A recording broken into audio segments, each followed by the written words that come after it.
박영자 씨는 82세였습니다. 서울 강남의 아파트에서 혼자 살고 있었습니다. 35평 아파트였습니다. 시세로 15억 원이 넘었습니다. 남편은 10년 전에 세상을 떠났고 자식은 없었습니다. 평생 초등학교 교사로 일했던 영자 씨는 연금과 예금, 이자로 생활했습니다. 영자 씨에게는 먼 친척이 몇 명 있었습니다. 조카 박민수가 가장 가까웠습니다. 하지만 민수도 부산에 살았고 1년에 한두 번 정도 서울에 올라와 안부를 물었습니다. 대부분의 시간을 영자 씨는 혼자 보냈습니다. 2013년 가을 영자 씨는 낙상 사고를 당했습니다. 집 화장실에서 미끄러져 넘어졌습니다. 다행히 골절은 없었지만 허리를 심하게 다쳤습니다. 병원에 입원했습니다. 의사는 말했습니다. 회복하려면 최소 3개월은 누군가의 도움이 필요하다고. 혼자 생활하기 어렵다고 했습니다. 민수가 부산에서 올라왔습니다. 하지만 그도 직장이 있었습니다. 서울에 계속 머물 수 없었습니다.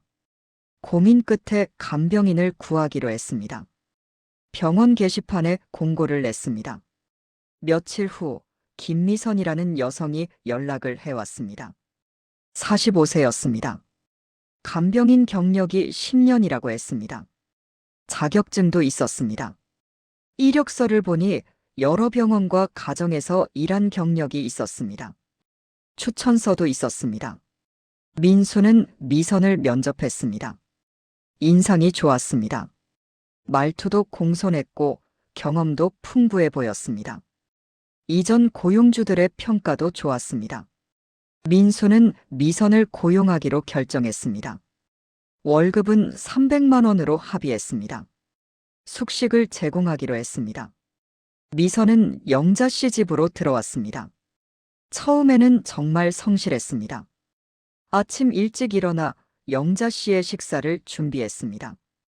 약을 챙겨주고 물리치료를 도왔습니다. 집안 청소도 깨끗하게 했습니다. 영자 씨는 만족했습니다. 3개월이 지났습니다. 영자 씨의 허리가 많이 좋아졌습니다. 혼자 걸을 수 있게 되었습니다. 이제 간병인이 필요 없을 것 같았습니다. 하지만 영자 씨는 미선에게 계속 있어 달라고 부탁했습니다. 혼자 사는 것이 외로웠습니다. 미선이 있으니 마음이 든든했습니다. 민수는 괜찮다고 했습니다. 고모가 원한다면 계속 고용하라고 했습니다. 어차피 고모는 돈이 충분했습니다. 연금도 나오고 예금 이자도 있었습니다. 간병인 월급 정도는 문제 없었습니다. 그렇게 미선은 영자 씨 집에 계속 머물렀습니다. 1년이 지났습니다. 두 사람은 점점 가까워졌습니다. 영자 씨는 미선을 딸처럼 생각했습니다. 미선은 영자 씨를 친어머니처럼 모셨습니다. 적어도 겉으로는 그래 보였습니다. 미선은 영자 씨의 모든 일을 도왔습니다. 장을 보러 갈 때도 함께 갔습니다. 병원 갈 때도 동행했습니다. 은행 업무도 대신 처리해 주었습니다. 영자 씨는 점점 미선에게 의지하게 되었습니다. 2년째 되던 해 미선은 제안했습니다. 영자 씨의 재산 관리를 도와주겠다고 했습니다. 통장이 여러 개인데 정리가 안 되어 있다고 했습니다. 자기가 엑셀로 정리해서 관리하겠다고 했습니다. 영자 씨는 고마워했습니다. 미선은 영자 씨의 모든 통장을 모았습니다. 은행이 5곳이었습니다. 예금이 총 3억 원 정도였습니다. 주식 계좌도 있었습니다. 2억 원어치 주식이 있었습니다. 그리고 강남 아파트 한 채. 모두 합치면 20억 원이 넘는 재산이었습니다. 미선은 영자 씨에게 말했습니다. 통장 관리를 위해서 비밀번호를 알려달라고 했습니다. 그래야 입출금을 확인하고 정리할 수 있다고 했습니다. 영자 씨는 의심 없이 모든 비밀번호를 알려줬습니다. 미선을 완전히 믿었으니까요. 3년째가 되었습니다. 미선은 더 큰 제안을 했습니다. 부동산 관리도 도와주겠다고 했습니다. 영자 씨가 고령이니 만약을 대비해야 한다고 했습니다. 위임장을 작성해 두면 필요할 때 미선이 대신 처리할 수 있다고 했습니다. 영자 씨는 고민했습니다. 위임장을 준다는 것은 큰 결정이었습니다. 하지만 미선을 믿었습니다. 3년간 한 번도 실망시킨 적이 없었습니다. 성실하고 정직하고 친절했습니다. 딸보다 더 잘해줬습니다. 영자 씨는 위임장을 작성했습니다. 미선이 영자 씨를 대신해서 부동산 관련 업무를 처리할 수 있는 권한을 줬습니다. 등기, 매매, 임대 등 모든 것이 포함되었습니다. 공증도 받았습니다. 법적 효력이 있는 위임장이었습니다. 미선은 그 위임장을 받아들고 기뻐했습니다. 영자 씨를 더욱 잘 모시겠다고 했습니다. 영자 씨는 안심했습니다. 이제 모든 것을 미선에게 맡길 수 있다고 생각했습니다. 하지만 그때부터 미선의 본색이 드러나기 시작했습니다. 천천히, 조심스럽게, 하지만 확실하게. 4년째 미선은 영자 씨의 예금을 조금씩 인출하기 시작했습니다. 한 번에 큰 돈을 빼면 의심받을 수 있었습니다. 그래서 조금씩 자주 인출했습니다. 한 달에 200만 원씩 생활비라고 했습니다. 영자 씨는 확인하지 않았습니다. 미선을 믿었으니까요. 실제로 영자 씨의 한 달 생활비는 150만 원 정도면 충분했습니다. 하지만 미선은 200만 원을 인출했습니다.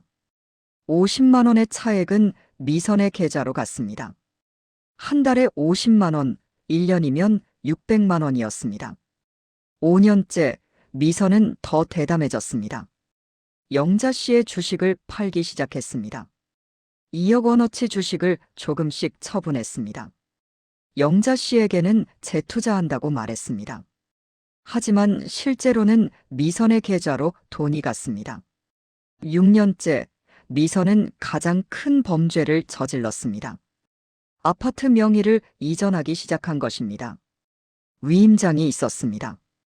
공증도 받은 위임장이었습니다. 법무사를 찾아갔습니다. 법무사는 의아해했습니다. 왜 82세 할머니가 간병인에게 아파트를 넘기느냐고 물었습니다. 미선은 준비한 대로 대답했습니다. 할머니가 자기를 딸처럼 생각한다고 했습니다. 생전 증여라고 했습니다. 위임장도 있고 공증도 받았다고 했습니다. 법무사는 여전히 의심스러웠지만 서류상 문제는 없었습니다. 위임장도 정식이고 공증도 받았습니다. 법적으로 막을 방법이 없었습니다. 등기 이전 절차를 진행했습니다. 며칠 후 15억 원짜리 강남 아파트의 소유주가 박영자에서 김미선으로 바뀌었습니다. 영자 씨는 전혀 몰랐습니다. 미선이 말하지 않았으니까요. 7년째 미선은 영자 씨를 설득했습니다. 이 아파트가 너무 크다고 했습니다. 관리하기 힘들다고 했습니다. 작은 곳으로 이사하는 게 어떻겠냐고 제안했습니다. 영자 씨는 고민했습니다. 이 집에서 30년을 살았습니다. 추억이 많았습니다. 하지만 미선은 계속 설득했습니다. 작은 집이 관리도 쉽고 청소도 편하다고 했습니다. 여유 자금도 생긴다고 했습니다. 영자 씨는 결국 동의했습니다. 미선은 아파트를 팔았습니다. 이미 자기 명의였으니 마음대로 할 수 있었습니다. 15억 원에 팔렸습니다. 돈은 모두 미선의 계좌로 들어왔습니다. 그리고 영자 씨를 작은 빌라로 이사시켰습니다. 전세 5억 원짜리 빌라였습니다. 영자 씨는 강남에서 은평구로 이사했습니다. 35평에서 20평으로 줄어들었습니다. 미선은 영자 씨에게 말했습니다. 나머지 10억 원은 은행에 예치했다고. 이자로 생활하면 된다고 했습니다. 하지만 실제로는 그 돈이 미선의 계좌에 있었습니다. 미선은 그 돈으로 투자를 시작했습니다. 주식도 사고 부동산도 샀습니다. 자기 이름으로. 8년째 영자 씨는 건강이 더 나빠졌습니다. 치매 초기 증상이 나타났습니다. 기억력이 떨어졌습니다. 방금 한 말을 잊어버렸습니다. 미선은 이것을 기회로 삼았습니다. 영자 씨가 재산에 대해 물어보면 미선은 대충 둘러댔습니다. 영자 씨는 기억을 못했습니다. 어제 들은 이야기도 오늘 잊어버렸습니다. 미선은 점점 더 대담해졌습니다. 9년째 미선은 영자 씨의 남은 예금도 거의 다 빼냈습니다. 3억 원이었던 예금이 이제 5천만 원밖에 남지 않았습니다. 주식도 이미 다 팔았습니다. 강남 아파트도 팔았습니다. 20억 원의 재산 중 거의 대부분을 미선이 가져간 것입니다. 10년째 되던 2023년 봄, 조카 민수가 서울에 올라왔습니다. 영자 씨를 보러 왔습니다. 오랜만이었습니다. 작년에는 코로나 때문에 못 왔고 그전에도 바빠서 자주 오지 못했습니다. 민수는 영자 씨가 이사한 것을 보고 놀랐습니다. 강남 아파트를 떠나 은평구 빌라에 산다니. 영자 씨에게 물었습니다. 왜 이사했느냐고. 영자 씨는 대답이 애매했습니다. 기억이 잘 안 난다고 했습니다. 민수는 미선을 불렀습니다. 미선은 설명했습니다. 고모가 집이 너무 크다고 해서 작은 곳으로 이사했다고. 나머지 돈은 은행에 예치했다고. 안전하게 관리하고 있다고 했습니다. 민수는 이상했습니다. 뭔가 석연치 않았습니다. 그날 밤 민수는 잠을 이루지 못했습니다. 고모의 재산이 걱정되었습니다. 다음 날 민수는 구청을 찾아갔습니다. 등기부등본을 떼어봤습니다. 충격이었습니다. 강남 아파트의 소유주가 김미선으로 되어 있었습니다. 언제 명의가 바뀌었는지 확인했습니다. 3년 전이었습니다. 2020년에 박영자에서 김미선으로 소유권이 이전되어 있었습니다. 민수는 은행으로 달려갔습니다. 영자 씨를 대신해서 통장 내역을 확인하고 싶다고 했습니다. 하지만 은행은 거절했습니다. 본인이 아니면 알려줄 수 없다고 했습니다. 민수는 영자 씨를 데리고 다시 은행에 갔습니다. 통장 내역을 확인한 민수는 경악했습니다. 3억 원이 있었던 예금이 5천만 원밖에 남지 않았습니다. 지난 10년간 매달 200만 원씩 인출되었습니다.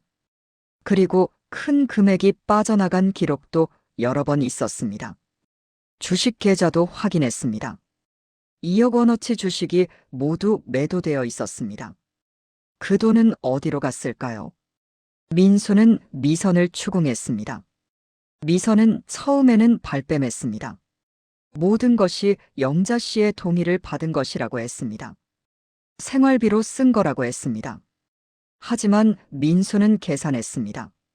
10년간 매달 200만 원이면 총 2억 4천만 원입니다. 실제 생활비는 150만 원이면 충분했습니다. 차액이 6천만 원입니다. 그 돈은 어디 갔느냐고 물었습니다. 미선은 대답하지 못했습니다. 민수는 더 파고들었습니다. 아파트는 왜 당신 명의로 바꿨느냐고 물었습니다.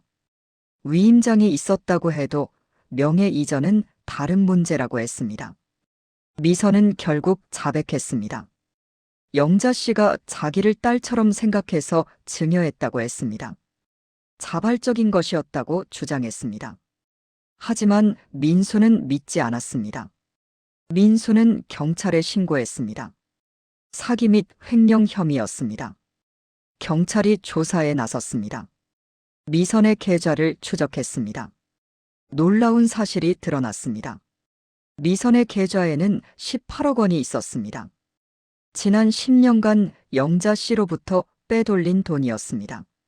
매달 조금씩 인출한 돈, 주식을 팔아넘긴 돈, 아파트를 팔아받은 돈, 모두 합치면 18억 원이었습니다. 미선은 그 돈으로 자기 명의의 아파트를 샀습니다. 10억 원짜리 아파트였습니다. 그리고 주식 투자도 했습니다. 5억 원어치 주식을 샀습니다. 나머지 3억 원은 예금으로 가지고 있었습니다. 검사는 미선을 기소했습니다. 사기죄와 횡령죄였습니다. 피해 금액이 18억 원으로 거액이었습니다.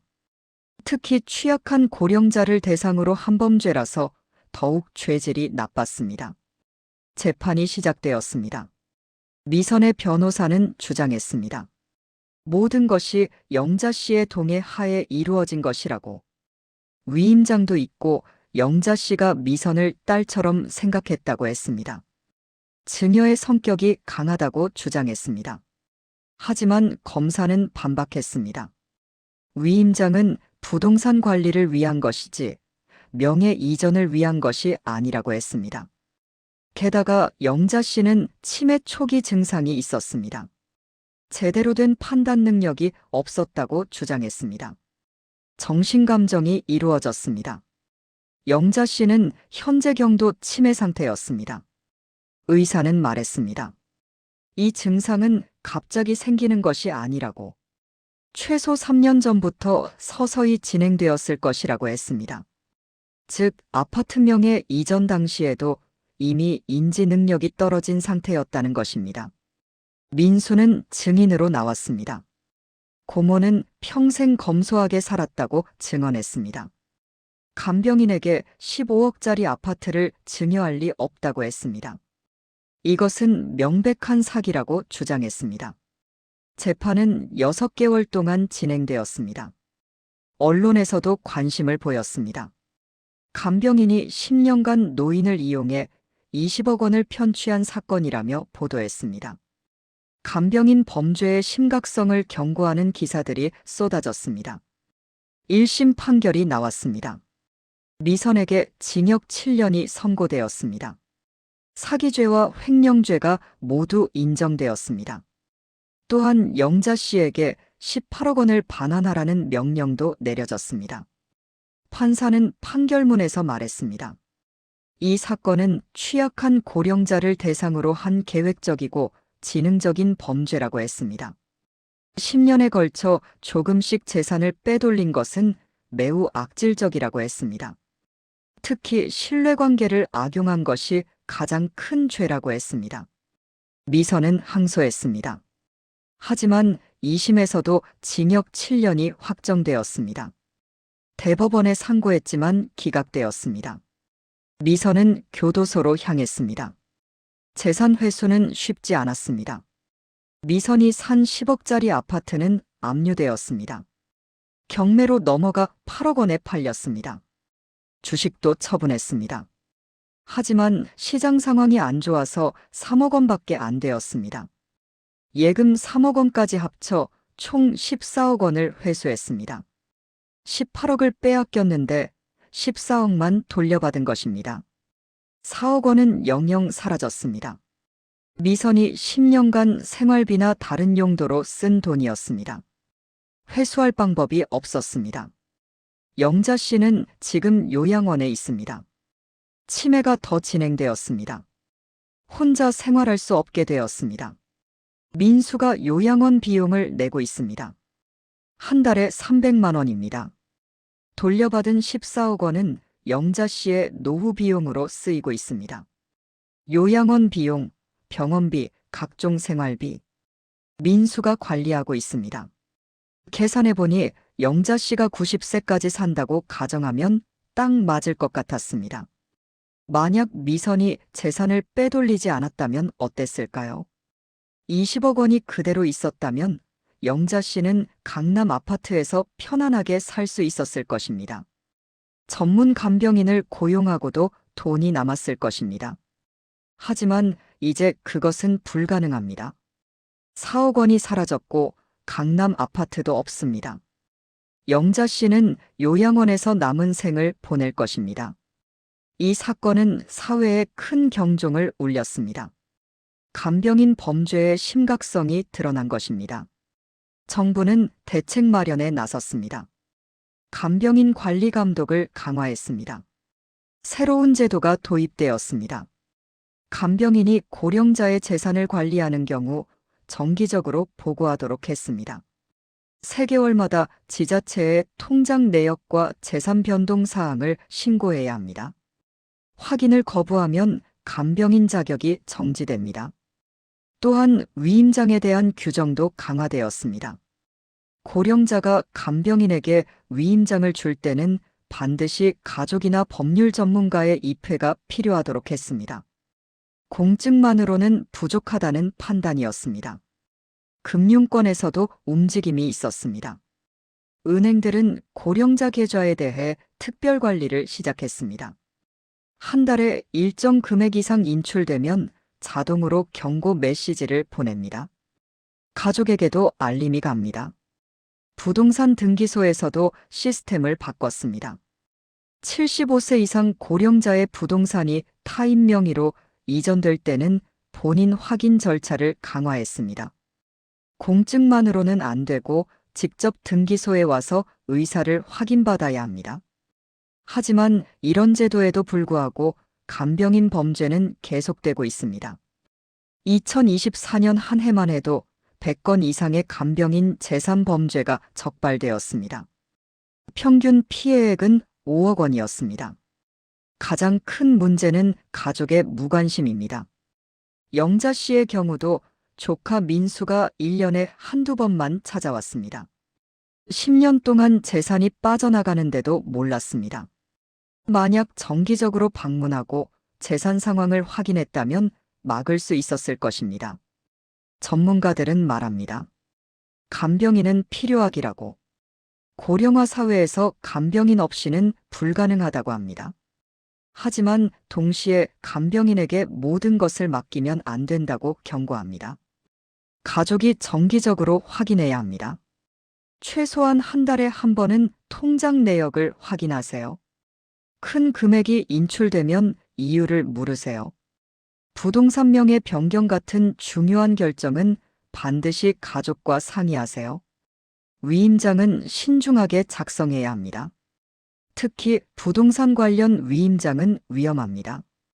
꼭 필요한 경우에만 그것도 변호사의 조언을 받아서 작성하세요. 포괄적인 위임장은 절대 주지 마세요. 간병인을 고용할 때는 신원조회를 철저히 하세요. 경력만 보지 말고 이전 고용주들에게 직접 확인하세요. 가능하면 간병인 협회에 등록된 사람을 고용하세요. 계약서를 명확하게 작성하세요. 간병인의 업무 범위를 구체적으로 명시하세요. 재산 관리는 포함하지 마세요. 생활 보조만 하도록 계약하세요. CCTV 설치를 고려하세요. 프라이버시 침해 논란이 있지만 고령자 보호를 위해서는 필요합니다. 간병인도 동의하에 설치하면 법적 문제가 없습니다. 정기적으로 간병인을 교체하세요. 한 사람이 너무 오래 있으면 지나친 신뢰가 생깁니다. 23년마다 바꾸는 것이 안전합니다. 영자 씨는 지금 요양원에서 창밖을 바라봅니다. 기억은 희미합니다. 미선이 누구였는지, 무슨 일이 있었는지 잘 기억나지 않습니다. 어쩌면 그게 다행일지도 모릅니다. 기억한다면 더 슬플 테니까요. 10년을 함께 산 사람이었습니다. 딸처럼 믿었던 사람이었습니다. 하지만 그 사람은 영자 씨의 재산만 노리고 있었습니다. 처음부터 계획한 것인지 중간에 욕심이 생긴 것인지는 알 수 없습니다. 하지만 결과는 같습니다. 20억 원의 재산 중 4억 원이 사라졌고 영자 씨는 요양원에서 남은 생을 보내고 있습니다. 이 이야기를 듣는 당신에게 묻습니다. 당신의 부모님은 안전하십니까? 간병인을 고용하고 있다면 정기적으로 확인하고 계십니까? 통장은 누가 관리하고 있습니까? 지금 당장 확인하세요. 늦기 전에. 영자 씨처럼 10년이 지나서야 알게 되면 너무 늦습니다. 간병인 범죄는 지금 이 순간에도 일어나고 있습니다. 당신의 부모님이 다음 피해자가 될 수 있습니다.